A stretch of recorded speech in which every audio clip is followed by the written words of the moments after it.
Hi, this is an instructional video on how to upgrade your standard unit to an elite unit. Now this also applies to standard locking units and also elite locking units. They're virtually the same in terms of the replacement process. Now let's say that a customer has purchased a standard unit and have come to the realization that their sliding door is far too heavy for a standard unit. Now, what they can do now is, in order to solve this situation, is to simply purchase the Elite motors. Now, this is a standard Elite motor, so this is just a regular Elite motor, no locking function. You'd know if a motor has a locking function if there is a silver addition afterwards. You can tell this is a standard unit because the motor has a silver portion here instead of a black plastic portion over here. So I'm going to show you how to replace the motor, this motor with this Elite motor. Now to do so, what you first need to do is you need to grab a drill or a screwdriver, and you need to flip the unit over onto the side where you can see these screws that are holding the motor to the frame. So you simply just need to unscrew them, so removing that. So now that you've taken the screws off of your motor and unit, your motor is free to move around, but almost free to move around. The cable, the power cable that runs power from the motherboard and to the motor, so it will transfer data over, needs to be removed as well, but the cable is pinned underneath the motherboard housing. So what we now do is we grab an Allen wrench, like the ones we provide in AutoSlide kits, and then you go to the motherboard right here, and you'll notice, this is the motherboard casing, you'll notice 4 Allen wrenches, or Allen wrench screws on the sides. You simply just need to unscrew these so that you can remove the motherboard and then therefore take the motor off of the unit. So now what you do is, now with the motherboard removed, you now can have access to the cable that runs to the motor. So just unplug the cable to the motor, put that aside for now, and then you grab your Elite motor and you simply plug in the cord to the Elite motor over onto the motherboard. And now there's a specific way in which you want to put these cables. I'll get to that once I reach that part, but for now we're just going to attach the motor, the new motor, onto the framing of the unit. So grab the screws that you saved from earlier for the motor, put the motor back in, align it,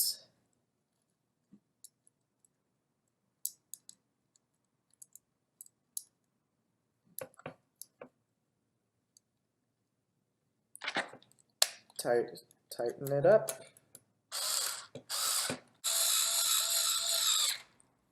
and now with the motor, the new motor attached to the framing of our AutoSlide unit, now we just need to arrange the cables, these 2 cables, in the proper order so that we may place them underneath the motherboard. The reason we do this is just to make the unit look cleaner, and also so that the cables won't possibly get caught in anything important, such as the gear or the track for the AutoSlide system.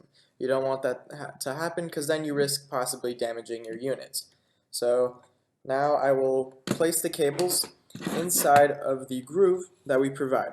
The groove will be between these 2 silver movable metal pieces.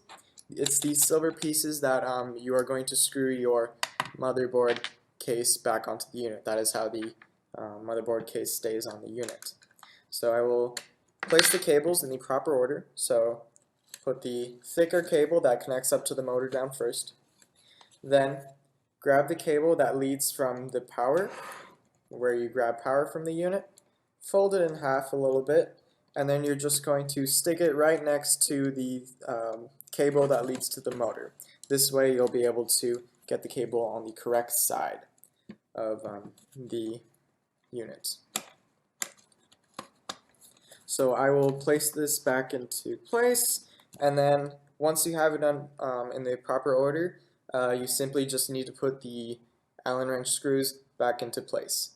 and I must let you or inform you of this.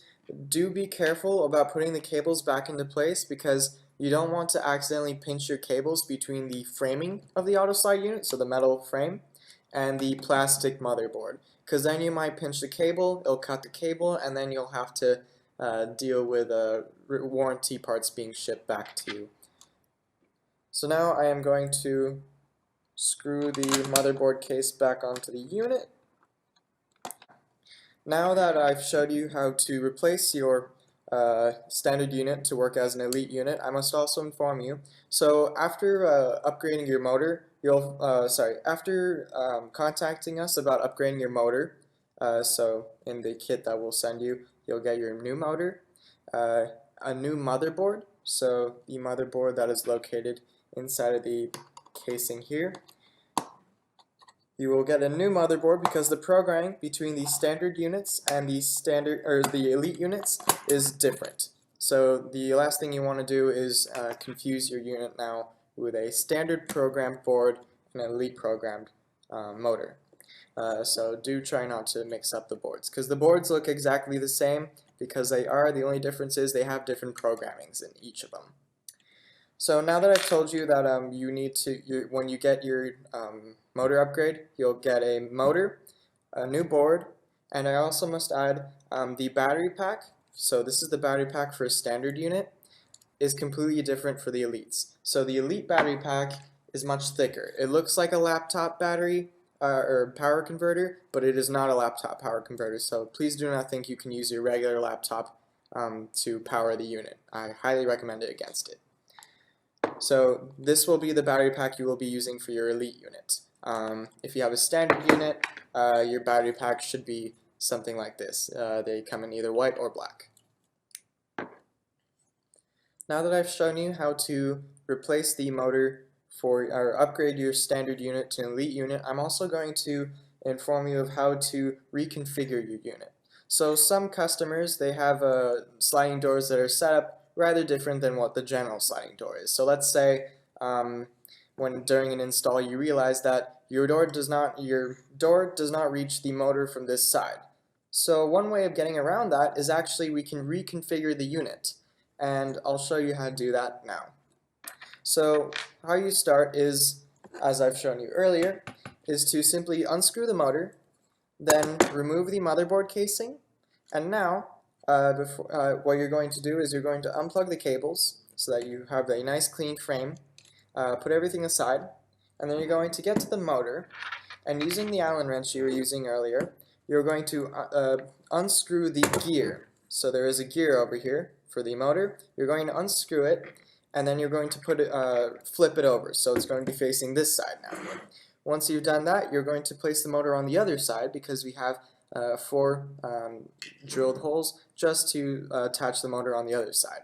And then you're going to slide over the motherboard case onto the other side. So you've pretty much switched over the positioning of your unit. This way, the gear for the motor will be able to work with a different sized or a different setup sliding door. Now I will show you how to do so. So unscrew the motor.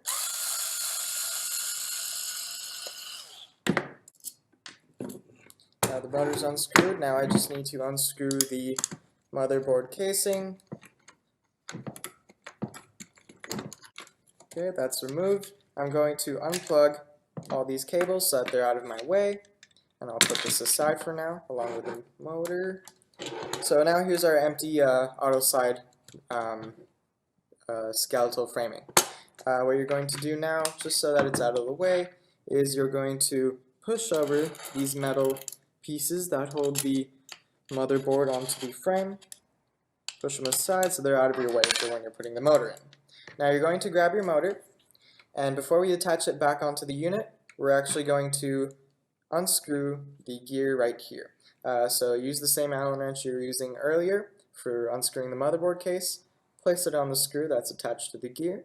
You're going to tighten it, and then once you've removed the gear from the motor, what you're then going to do is you're going to flip it. So it was on this side at first. Now you're going to put it on the other side. Stick it back in. Now that it's in, now you grab the screw for the motor to keep it in place. Put it back in. Make it nice and tight so that it won't get loose after multiple uses.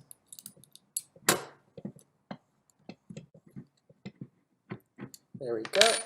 Now our motor faces the other way.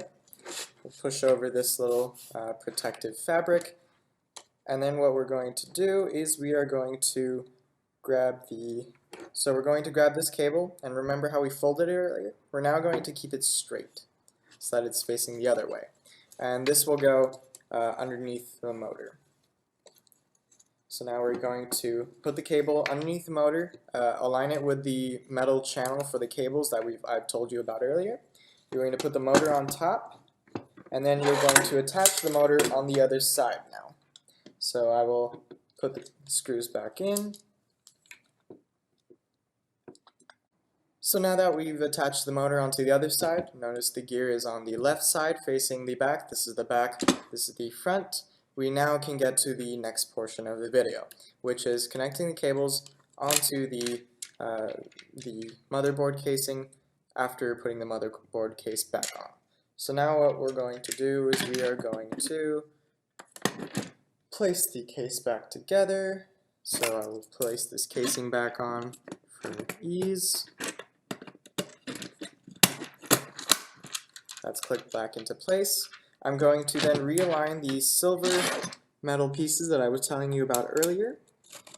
So place them so that they are exactly parallel to each other. That way you can place the screws on properly. So now what you're going to do is you're going to grab the power cord. You're going to thread it into the groove in which you put the cables for. So like so. So you're going to lean it down into the unit. Then you're going to bend it, and then keep that bend inside of the groove as well. So, and be sure not to allow the motherboard casing, once you put it back on, to pinch the unit.